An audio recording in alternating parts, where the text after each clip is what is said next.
All right, it's 3 o'clock my time. So welcome everyone to the broadband webinar hosted by TPMA, Broadband Solutions for Rural and Underserved Communities. As you all know, because you're here, now more than ever, reliable broadband access is really a critical component of business, education, healthcare, and essential services for really any and all communities across the country. You may also realize that, unfortunately, not every community has equal and equitable access to this essential piece of infrastructure. COVID-19 certainly brought that to light and into the mainstream conversation.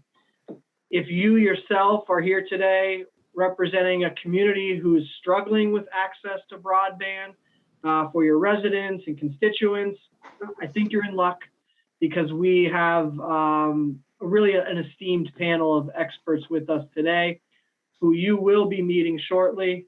These three gentlemen have spent decades helping communities access funding, develop strategies, ensuring that rural and urban communities and other underserved communities across the country have appropriate access to reliable and affordable broadband service. So before we get to these three gentlemen, I would be remiss if I didn't take a quick moment to introduce myself and introduce our firm, Thomas P. Miller and Associates. I'm going to be your moderator today. My name is Brett Weiler. I am the Director of Economic Development here at TPMA. If you're not familiar with TPMA, we are a 32-year-old consulting firm. We are based out of Indianapolis, Indiana, founded by our CEO, Thomas P. Miller. Our firm takes a lot of pride in developing actionable and fundable strategies for workforce, education, and economic development organizations all over the country. We have a team of nearly 50 professionals distributed all over the country with a variety of skills, experiences, and professional credentials. In addition to that, over the course of 32 years, we've been fortunate enough to work in 48 out of the 50 states in the US. Because of that, we've seen what works, we see what doesn't work, and we're really able to draw on that vast experience set to design customized and impactful strategies for communities all over the country. So with that, I do want to go over just a couple really brief housekeeping items, and then I'll introduce you to our panelists. I've found that webinars like this are at their best when we get audience participation. So if you do have a question for our panelists, please feel free to drop a line in the chat function. I will moderate that the best I can and make sure that your questions are answered. And second, I am home with a 4-year-old today. I'm hopeful that she is appropriately occupied for the next hour. She is a broadband fanatic, so if she does hear the conversation, there is a chance she may bust in and ask a few questions for herself. But I did want to give everyone a fair warning on that front. So with that, I'm excited to introduce our panelists today. Our first panelist I want to introduce is Scott Rudd. Before launching his own firm, Rudd Consulting LLC, and joining forces here with us at TPMA as our resident broadband expert, Scott has spent years working in local economic development for communities across Indiana. His most recent position was the point person on broadband for Lieutenant Governor of Indiana, Suzanne Crouch. He served on the Broadband Deployment Advisory Committee for the FCC, and he still finds time to be an elected official in Brown County. So, Scott, we're really excited you're here today. Why don't you go ahead and tell us a little bit more about yourself and why you're with us today? Yeah, thank you, Brett. It's great to be here. And as I look at the list of attendees, I mean, it's exactly who we would want to be on this call to help in kind of navigating this water. And my background started where a lot of the people on the call are today, which is kind of ground zero in a very rural, kind of outgunned community that had a lot stacked against it with very rough terrain, we didn't have two pennies to rub together, as I say, and there was at the time very little to zero federal and state funding and private funding, let alone local funding for broadband. And so we were able to accomplish something that I, quite frankly, still have a hard time believing, which is that we were one of the worst served counties in the state. I think we were 83rd out of 92 counties. And today, I just got an update a couple of weeks ago from our broadband task force leader, and he said 8,000 out of 8,500 homes are now connected with fiber in our very small rural community. And unfortunately, I am in the 500 homes that are not connected with fiber somehow. And so still working on that. But yeah, we've had some incredible success. And then, of course, moving on to the state, you know, and becoming the first broadband director and standing up the first broadband agency for the state. And a strategy, and then of course shoveling out, you know, working with OKRA, the state office, administering our first broadband grants and hundreds of millions there. So it's just been an exhilarating time to be in the broadband space. Really glad to see the folks on the call joining us today. Scott, I appreciate you joining us today. We're going to see if we can address that issue of your own broadband before the end of the day. So hang in there. Yeah, thank you. I'm actually sitting at our local library, and just so that I can make sure that I have a stable connection. It's real. People do this. I'm doing it right now. So yeah. Well, thanks, Scott. I want to move on real quick to our next panelist, George Fleczinski. George has been in the telecom industry for over 2 decades. George is also an elected official in the city of Greenfield, Indiana, but his day job is the director of telecom operations at 9 Star Connect. If you're not familiar with 9 Star Connect, 9 Star is a community communications, energy, water, and sewer cooperative. And George leads a team there that is responsible for the engineering, construction, and installation of fiber-based infrastructure networks across Indiana. So, George, we're excited you're with us today. Why don't you go ahead and tell us more about yourself and why you're with us? Sure. Thank you so much. Appreciate you putting this together. I said beyond, like I said, being a broadband service provider for enterprise business residential services, another thing that 9Star uses that same fiber media for is electric water metering and then kind of grid operations. So it's kind of that universality of fiber itself being the medium and making the economics work by doing as much as you possibly can with that single asset out there. Outside of 9Star and city council, I'm pretty involved in any kind of leadership, economic and community development, philanthropic organizations, and then probably most importantly as a rural broadband advocate. Thanks, George. Appreciate you being here with us today. Our last panelist today, founder and CEO of the Besson Group, Alex Besson. You've been in, have over 27 years of experience in the mobile data industry, working with both operators and vendors across North America and Europe. Currently located in the DC area, Alex tells me he currently specializes on 5G, has helped organizations of all shapes and sizes with their digital transformation strategies, and is a frequent speaker and writer for numerous international mobile industry conferences and publications. Alex, we're stoked you're with us today. Tell us a little bit more about yourself and why you're here. Thanks for being here. Thank you, Brett, for the introduction, and I'm glad to join George and Scott in this webinar.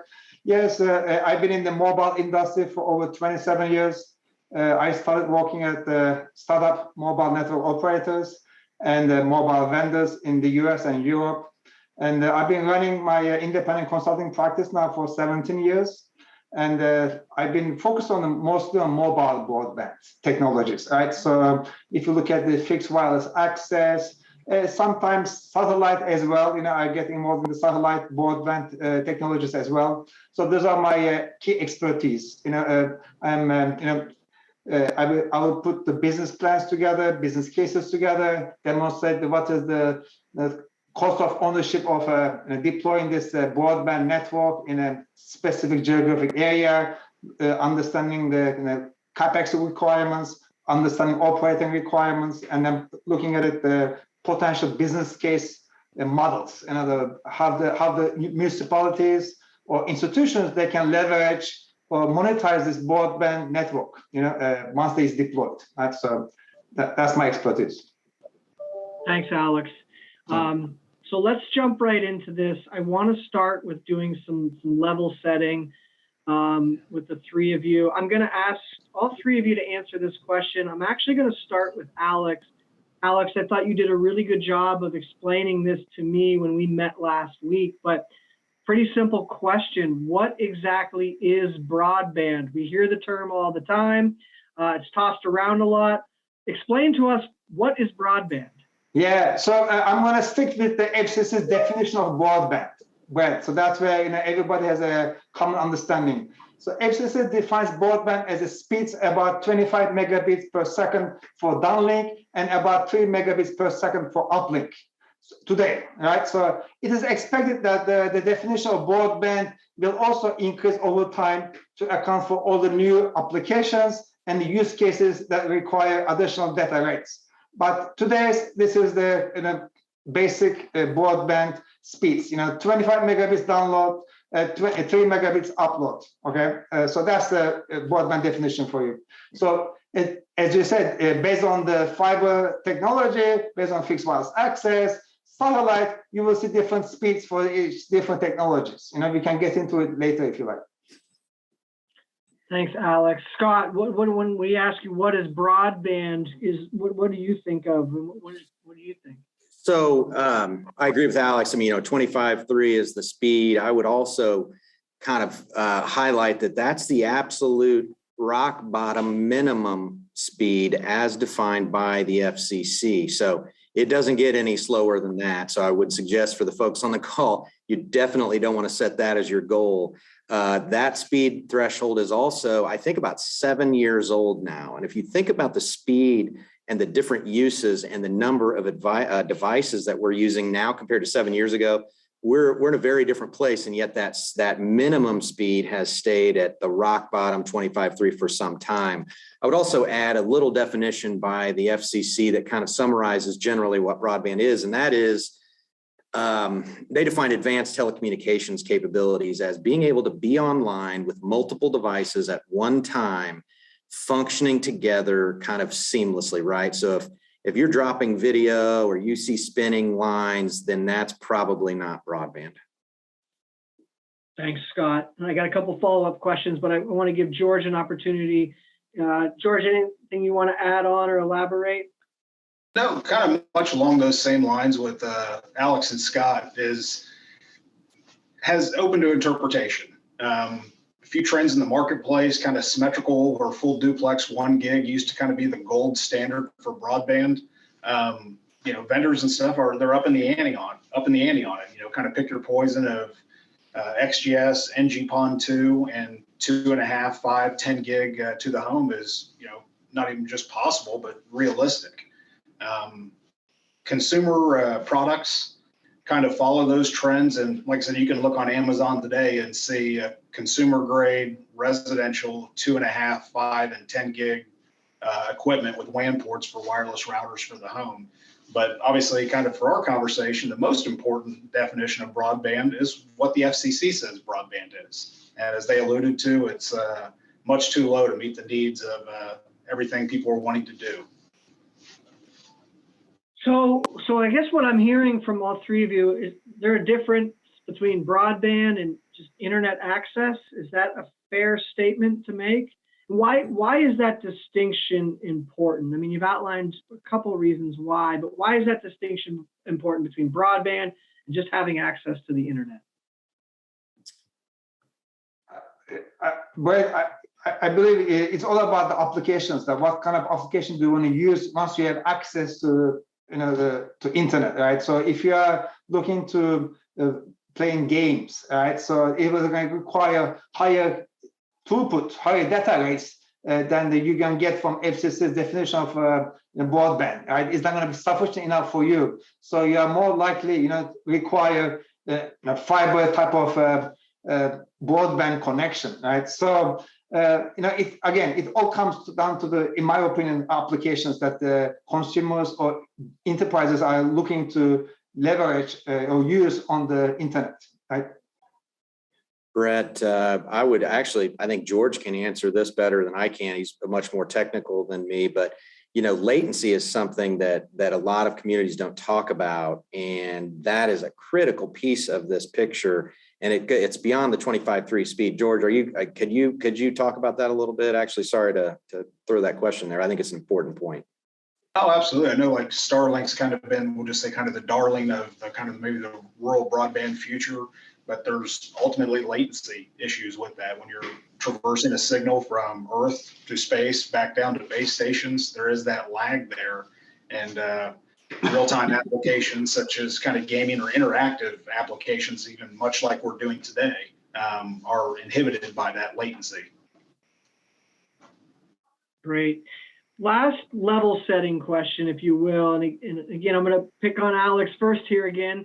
We'll switch the order as we go on. But Alex, you explained to me there's really 3 types of broadband that we should be thinking about. Do you want to outline that for our audience?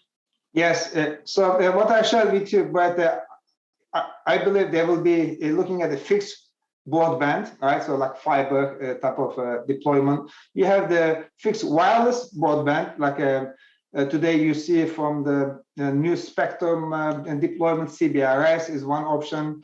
You're looking at it from the T-Mobile or Verizon. They're leveraging their 5G spectrum to launch their 5G home internet service. So that's based on a fixed wireless as well. And then you have the satellite, right? The satellite-based broadband. The good example on the satellite, definitely take a look at Starlink. I think that will be that's in my opinion that they are the leader today in the satellite broadband. So in terms of the speeds and what you pay for it, for the monthly plan, right, that you get. And then you want me to go in detail, or you want me to leave it as is for now? But let's stop there. I think we've got our feet underneath us a little bit here.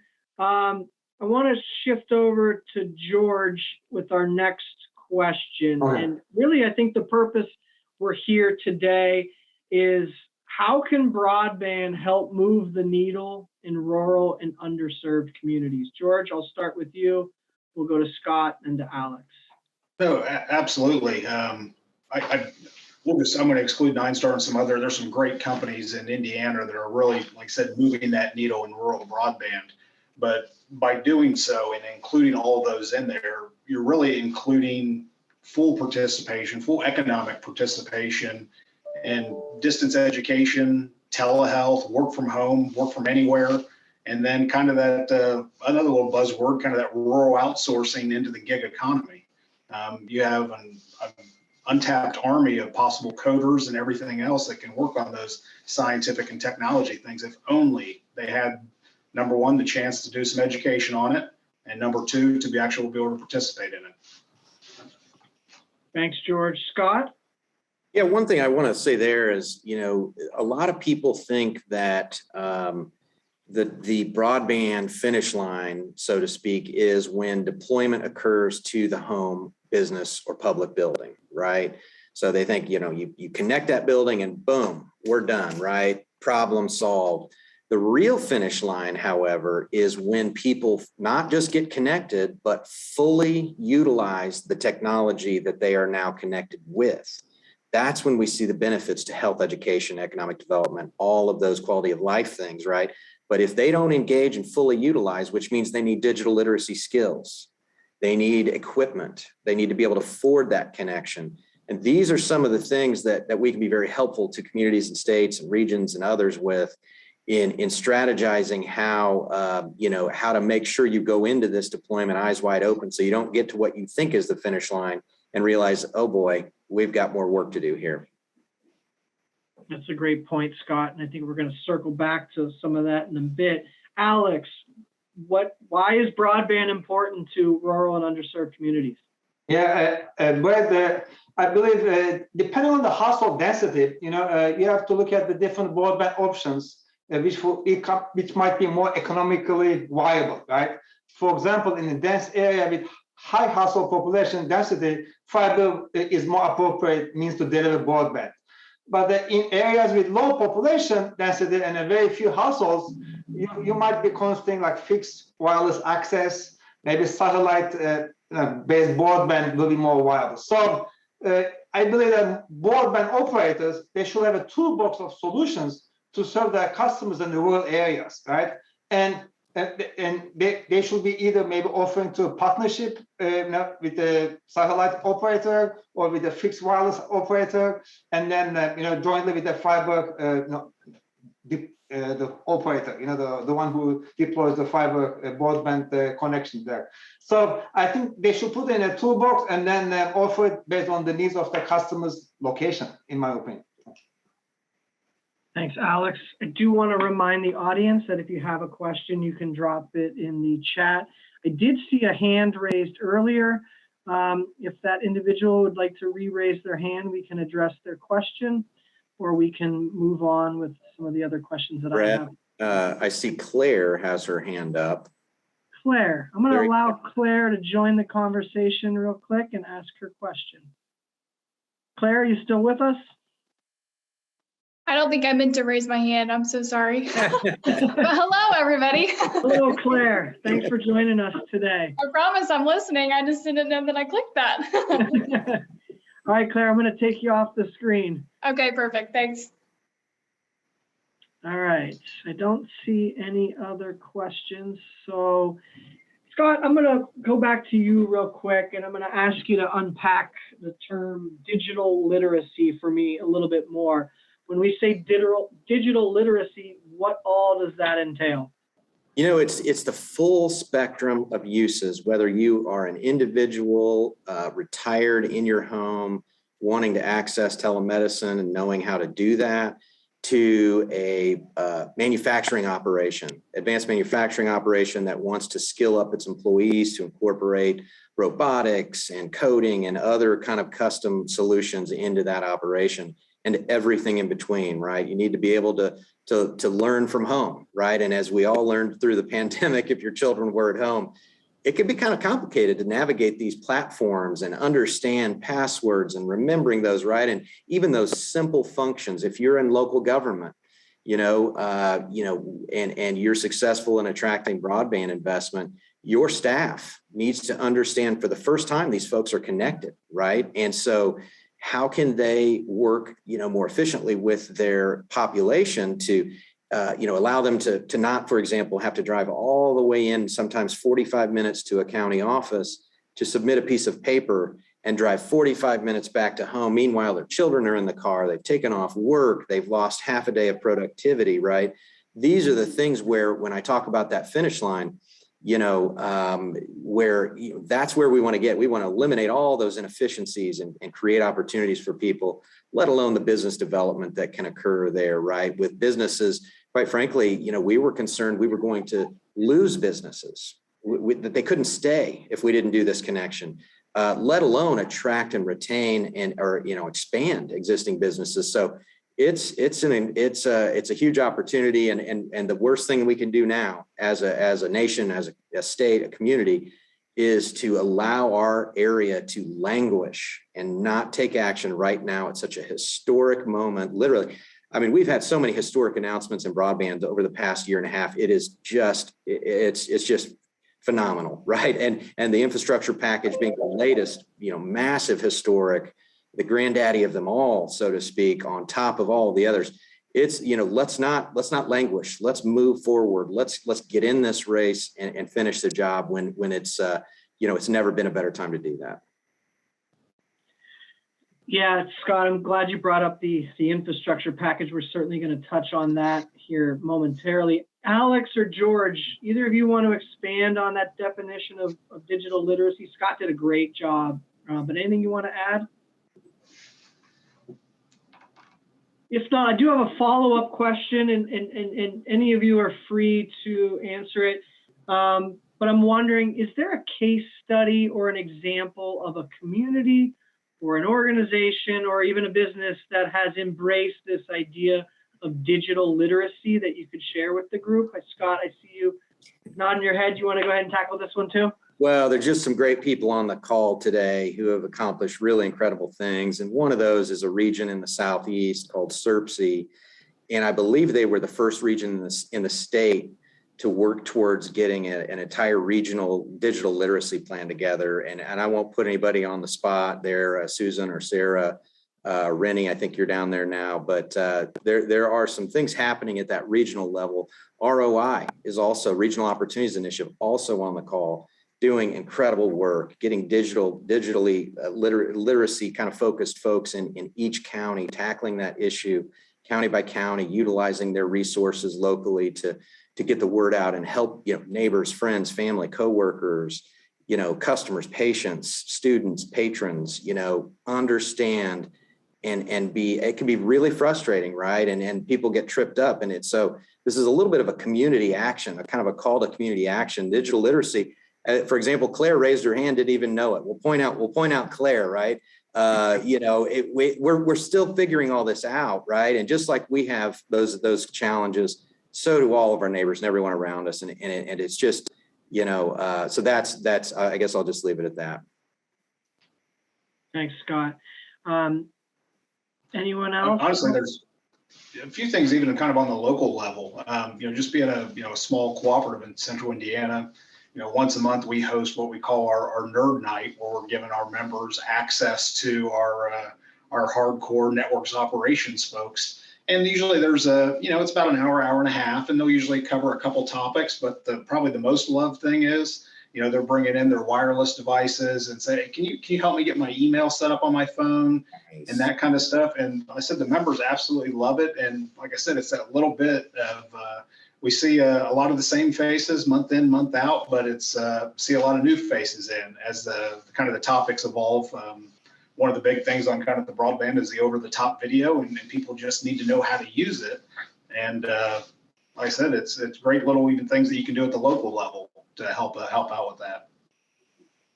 Thanks, George. Alex, I want to go over to you real quick. I think this question aligns with the discussion in some ways.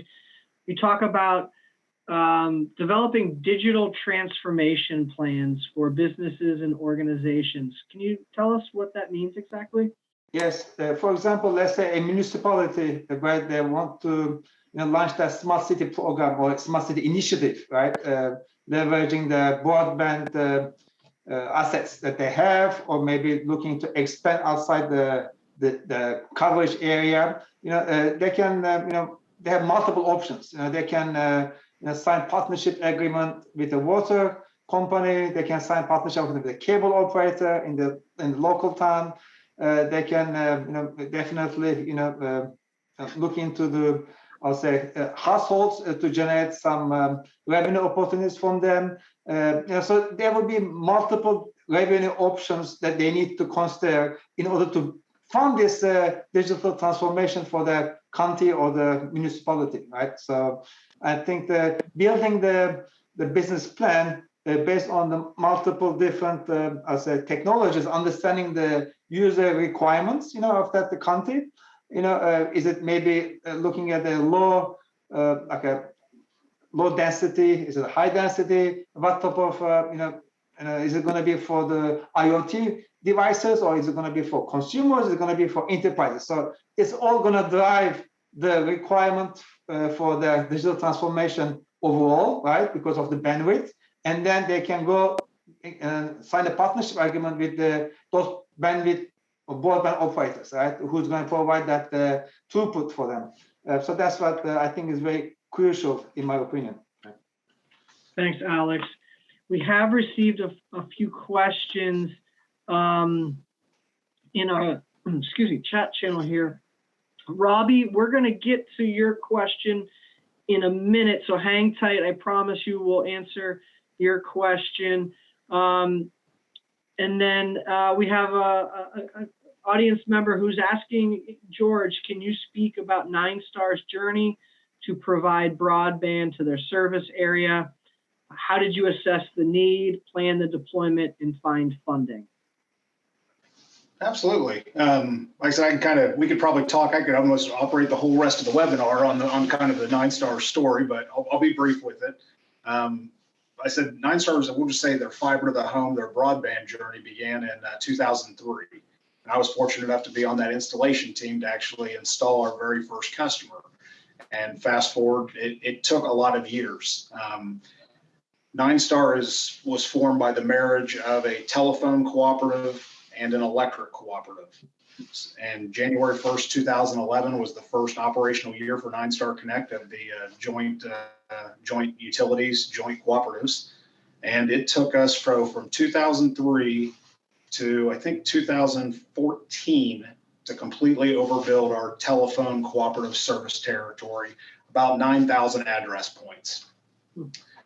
By virtue of the electric cooperative, we had about a 40% overlap, and it still took another 6 years to overbuild the rest of our electric service territory.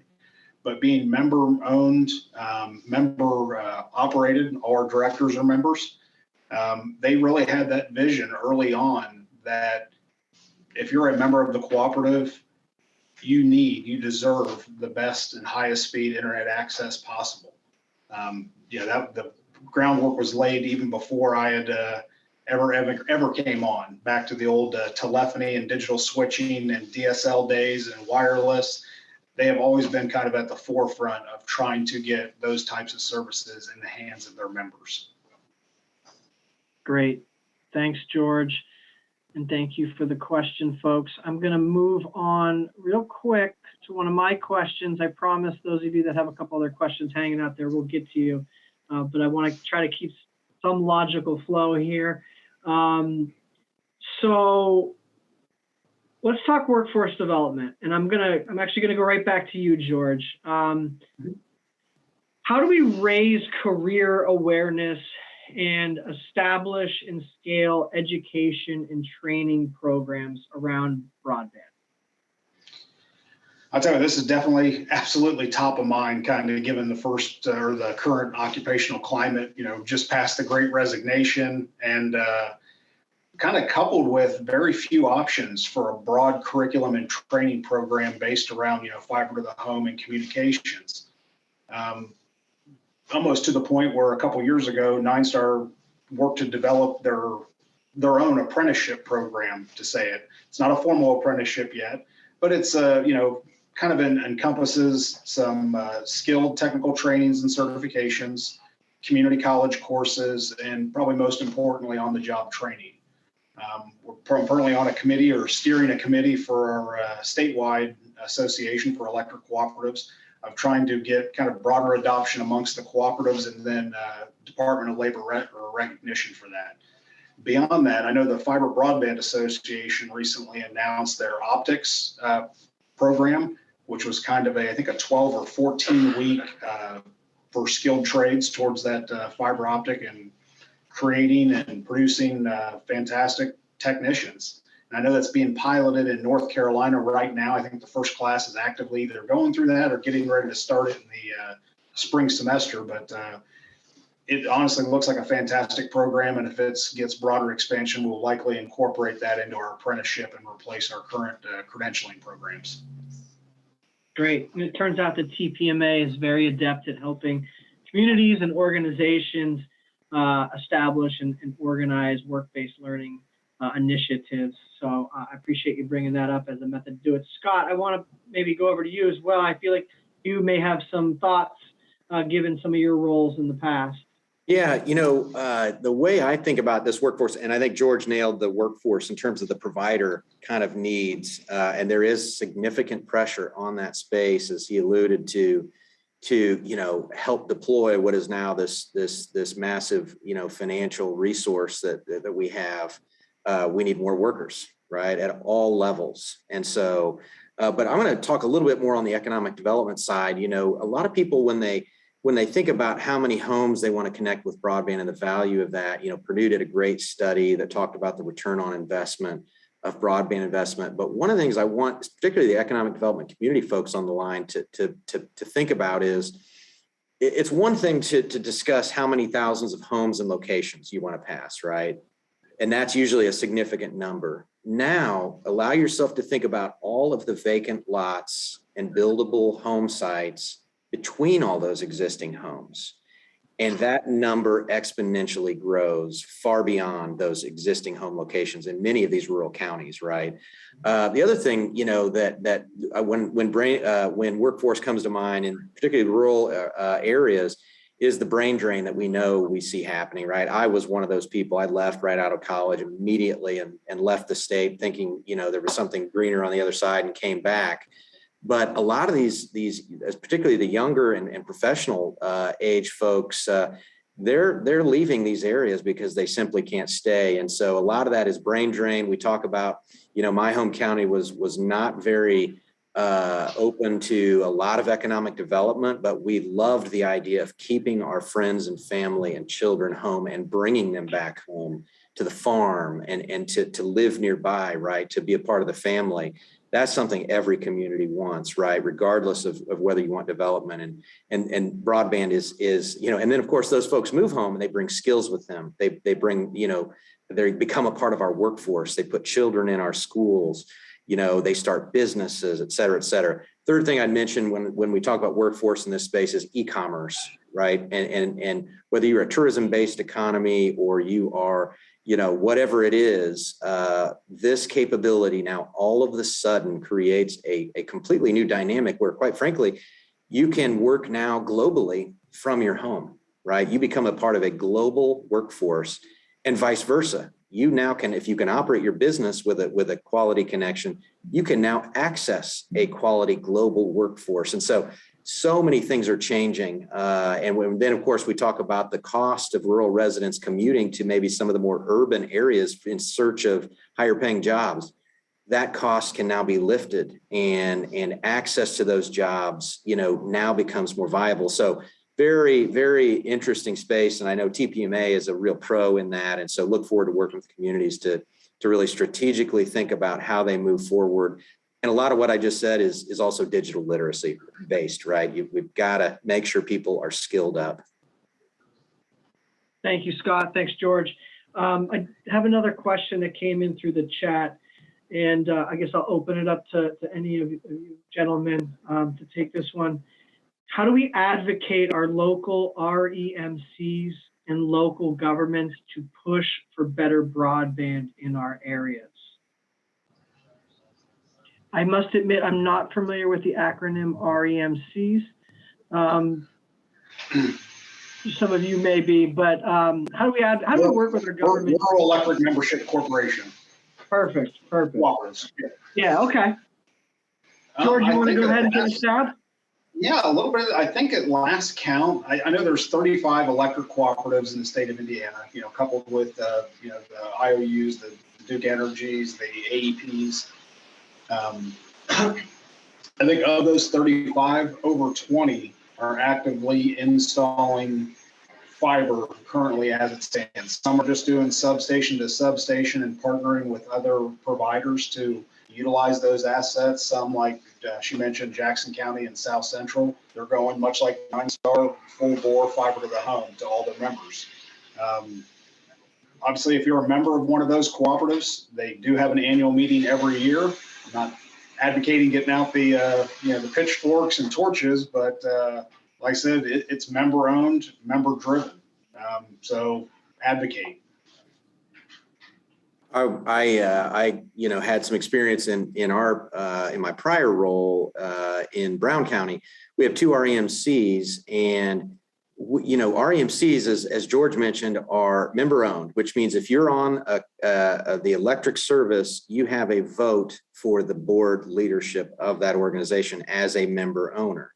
That person represents you, and you should advocate to that person and that entire group of board members. And George maybe wouldn't say this the way I have, but we lobbied that group, those 2 groups, and said, when decisions came up, one of the best things we ever did as a community was get all of our community leaders on one letter to fully support and encourage the deployment of broadband by the REMC board, and to encourage them that we were fully on board with helping them do whatever it took to make that possible. And it was a community effort, and so I would encourage you as a member owner to really reach out and talk to them and advocate, and it can make a huge difference.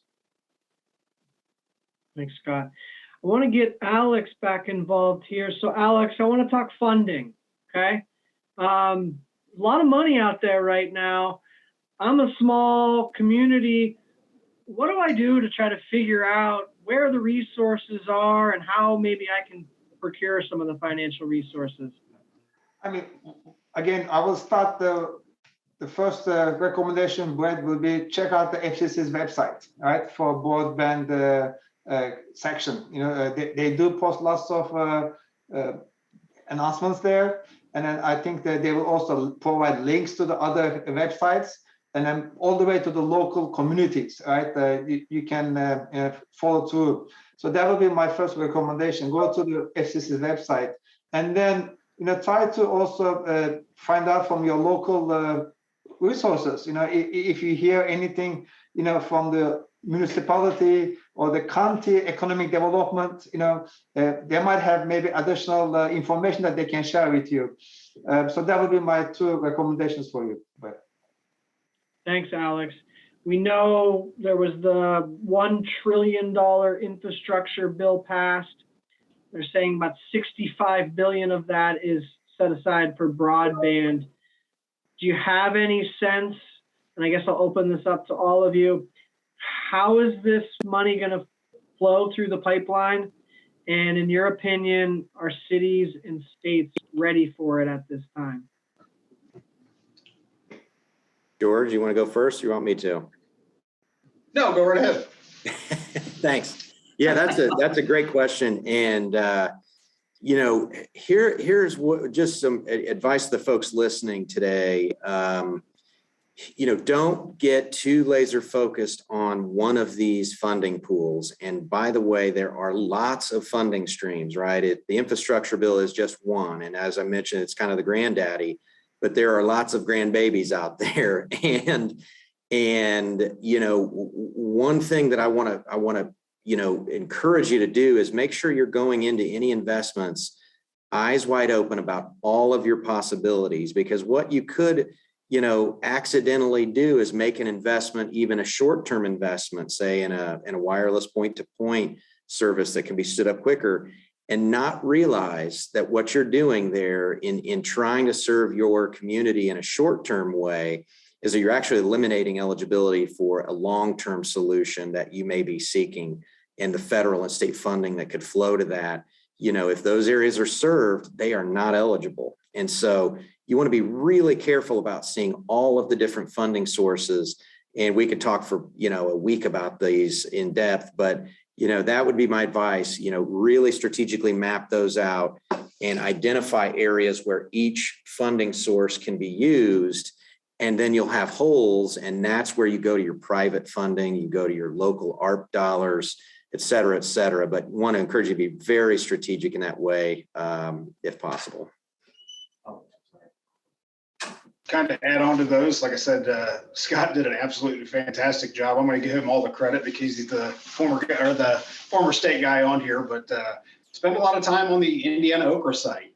They have some fantastic resources in there to see what's going on, upcoming dates. I know we're about ready to get the first release of the Indiana Connectivity Program address list, which, like I said, Indiana Okra has done a fantastic job of getting money out where it needs to go. Aside from that, aside from grants, think about in your own communities, who needs connected and who needs connected to what. Health systems, they may need dark fiber connectivity into their sites. School corporations, they may want dark fiber connectivity to the remote schools and purchase one large internet pipe from a provider at one location. Public Wi-Fi in parks throughout downtown areas. If any of those municipalities have water systems or electric systems, those meters have to be read. They may be interested in connections to their SCADA equipment to be able to haul that data back to their town hall. Think about all the potential users who need data moved from one place to another and engage in those conversations. I'd like to add to that, Brett, because George is really talking about some critical things here, particularly with utilities, and he's encouraging you, rightfully so, to really look at all of the stakeholders and investors and resources that play within that broadband space, and they're numerous. And you may not know they're in the space. For example, schools, libraries, hospitals, utilities, water, wastewater, streets, and each of those infrastructure improvements, by the way, we're turbocharged in terms of the access to financing. And so that means we're going to see miles of water main, miles of roads, bridges being replaced, sewer mains being extended. Each of those projects present an opportunity to co-locate in an open trench with conduit that can deploy fiber. Each bridge repair provides an opportunity to attach a pipe to the side of that bridge and allow providers to cross at low to no cost to the provider. Each of these things, the schools, when their E-rate is a program that's really wonderful, and I think there's some opportunity there that connects all your schools, right? And when they renew that, if they need upgraded connectivity, you can use a strategy that will help you deploy beyond the school. There's a very specific way you have to do that. So all of these people are critically important to this conversation. And if a community can, or a region can cohesively, strategically, see that development before it occurs and plan for the inclusion of broadband in it, you will be leaps and bounds ahead than if you were not doing that. And so the cost will drop dramatically. The speed will increase of deployment, right? So anyway, that's a very important piece and kind of complicated. Yeah, this is really good stuff, guys. I'm going to ask this question from our audience, and then you've touched on it a little bit. How do we bring people to the table, specifically underrepresented populations? How do we do that? And are there any organizations or nonprofits that maybe specialize in representing those underserved populations? Well, one thing I'd like to share is that looking at the wireless spectrum options in the given geographic area, FCC has been releasing lots of spectrum for 5G now for the past few years. And the one spectrum that I think is very hot right now is called CBRS, stands for Citizens Broadband Radio Service. And the majority of the use case for CBRS is the fixed wireless. Okay, so lots of rural band deployments taking place on leveraging CBRS. Today, schools, universities, you name it, lots of big wireless internet service providers are deploying it. So definitely take a look at the CBRS. It has two components to it. It has the general access use as well as the license use. I think the general access use will be sufficient enough for rural band areas. And then the license part will be offered by one of the broadband operators most likely. But schools, they can launch their own broadband. If they don't get it today, for XYZ reason, from fiber, they don't have the fiber, already in place. They can launch their own, fixed wireless access service to their students and the communities. It's been happening. So definitely, again, take a look at FCC's website. I highly recommend it. And then there's also an alliance for the CBRS called Ongo Alliance. They also provide lots of information on their website and resources. They publish a couple of handbooks as well on how to launch this technology in the different markets to the partnership with the vendors. So all the vendors are certified for the CBRS deployment. So. Thanks, Alex. I'll be sure when we review the recording of this webinar to pull those recommendations out and make sure that our audience and our social media followers are aware of those. Yep, just got that question. Scott, it looked like you wanted to perhaps add something. Yeah, the other significant shift we've seen through the pandemic is the business community. They always understood, why this was important, but maybe didn't quite fully understand how they could play a role in helping attract broadband investment and skill up kind of folks within their territories. And so what we've seen is this major shift of private foundations, from hospital foundations to financial institution foundations to community foundations and philanthropic entities, flooding into this conversation and wanting to be helpful. And for the first time, kind of aggressively kind of engaging on this in each community, right? And so as one example, AARP is one of those entities that is heavily engaging in this. Farm Bureau has been involved in this conversation for a long time. They're very involved.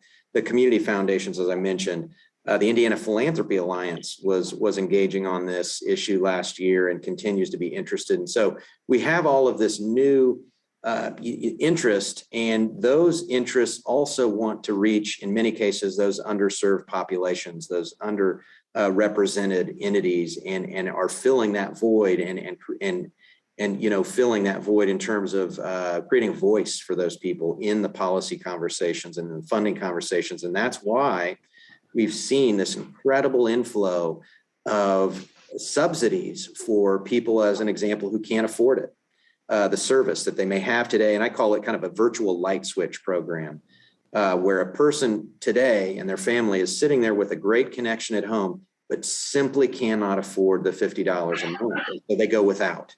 Right? These new federal and state programs are really incredible because they are providing significant resources to folks, as an example, on free and reduced lunch and several other qualifying things. Those people, if they have connections today, should not be going without. And so the other thing we can be very helpful with is libraries, schools, some of these private entities that want to reach those people that, they need help. Quite frankly, they need strategic help to figure out what programs are eligible. And the beauty of engaging those organizations is that they have access to the data. They know who these people are. And very few people within the state can say they have a list of these names of people who need this additional service. And so, there's a partnership opportunity there and kind of a strategic approach where you could comprehensively serve each and every one of those individuals through those programs if you take a concerted effort and approach at it. Thanks, Scott. This is really good stuff. Alex, I appreciate you sharing those links. I shared it with the group. Hopefully everyone got them. We got 8 minutes left, and I'm seeing a little bit of chatter about Starlink in my feed here. One individual's asking, how do local telecoms and WISPs stay competitive with new competitors such as Starlink? And another individual is asking, what do we expect with new players like Starlink coming into the marketplace? Wait, I'm going to answer that question on Starlink. I'm pretty familiar with Starlink. Starlink is a low Earth orbit satellite broadband provider. So that means that they have the low latency connection than the other GEO-based satellite providers today.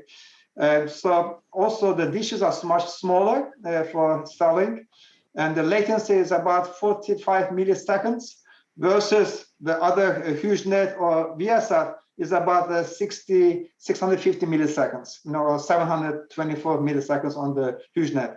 So in terms of the speed, the download, I believe the speed about 97 megabits per second on the Starlink, and upload speed is about 14 megabits. And the pricing plan that they are offering is about $100 per month. So I think it's a pretty competitive offer, in the market. I heard that there are some supply chain shortages affecting the antennas today. So what they have done is that they develop a new antenna. They're manufactured here in the US. So just to respond, to the demand that they're getting from the consumers. So I think they have a good, very good coverage in the US as well as global. So that will be definitely a key player to watch in the space, for broadband. If there is no access to any other technologies, satellite is the only way to go. And I think Starlink will be the one, to make a better offer than the HughesNet or Viasat, in the rural communities. So, thank you, Alex. We got 6 minutes, so we've covered a lot today. I don't envy my marketing team because they're going to have a lot of really great information to pull out of this recording and turn into social media ready content, because frankly there's just been a lot of really great content. So I appreciate everyone's time today. I want to kind of take it all the way back to the beginning and kind of simplify all of this. If I represent a small rural community somewhere in the United States, I know that we don't have the broadband access we need and deserve. What is the first thing I do? What is step one for me representing my community? George, I'll start with you, go around the horn to Scott, and then end with Alex. Like I said, I think the biggest thing is know what your starting point is. Do the research who the providers are, what speeds they're offering, what price points they're offering. I've had several just community members in the various 8 or 10 counties that we serve just reach out to me individually of what is it going to take if you guys can get in my area. And we don't ignore those. We take a hard look at every single one and try to come up with some solution, either contribution and aid, revenue based, looking and trying to direct them towards, like now, the Indiana Connectivity Program. Get your address registered, talk to your neighbors. Kind of the same way that I'll just say that at the genesis of all cooperatives was, in these rural areas, electrification wasn't possible early on. The big providers, they went to the cities, they went along the state roads to be able to get power to those. And what it took was, a couple farmers, a couple bankers coming together and forming a company and saying, you know what, we need these services too. I said self-advocacy is probably the most impactful. Thanks, George. Scott. Completely agree with George. The first step is understanding, whether or not you have a problem. And if so, what are you going to do about it, right? And who's responsible? And a lot of cases, particularly in rural areas, there may not be someone responsible for pursuing this investment. And that's where we want to change that. That's the first step, is make sure someone's responsible. And it's usually a group of people. There's no one entity that can do this alone. And I would also add, there's probably no one provider that can do all of it at once. Typically, 99% of the time, we see multiple provider solutions, multiple technologies, and so try to be realistic when you're trying to. There are some recent successes with countywide deployments, but it's the exception, not the rule. And so creating that leadership group, and it's comprised of a lot of these stakeholders we've already talked about, convening those folks to better understand what's happening, how they can advocate, where they can make a difference, who's interested. And the most important part that I've found is making sure they're asking the question of how can we help to each of the providers in the room that they speak with, right? How can we help you? And in our case, we learned several things that we could be doing or stop doing that would be helpful to make an investment possible. Thanks, Scott. And Alex, we'll end with you today. Yes, I believe, Brett, to do an in-depth feasibility study is crucial, in any rural area. That starts with, as George mentioned, doing it in-depth also market research, understanding the needs of the households, the need for the broadband, and then looking at the operators that are active at that time, and then doing it, I would say, a business case analysis to see which broadband technologies, if it becomes available, does it make sense for that community or not? Maybe it's too expensive to deploy a fiber in one community, and maybe it's just cheaper to go economical to go with fixed wireless access, right? So these are I think the sensitivity analysis I recommend you to communities to do in order to evaluate each of them and then make the decision accordingly. Great. George, Scott, Alex, this is a really important topic. And you guys have done just a fantastic job of unpacking what can be a complex topic as well. So I do appreciate your time today. We appreciate our audience joining us today. If you have questions that we didn't get to today on the call, please feel free to email me. I will get the questions to the panelists. My email is bwiler@tpma-inc.com. I'll drop that in the chat. Please let me know if we can answer any more questions for you. And one last time, thank you to our panelists, Scott, George, and Alex. Thank you. All right, everyone. Thank you very much. Thank you.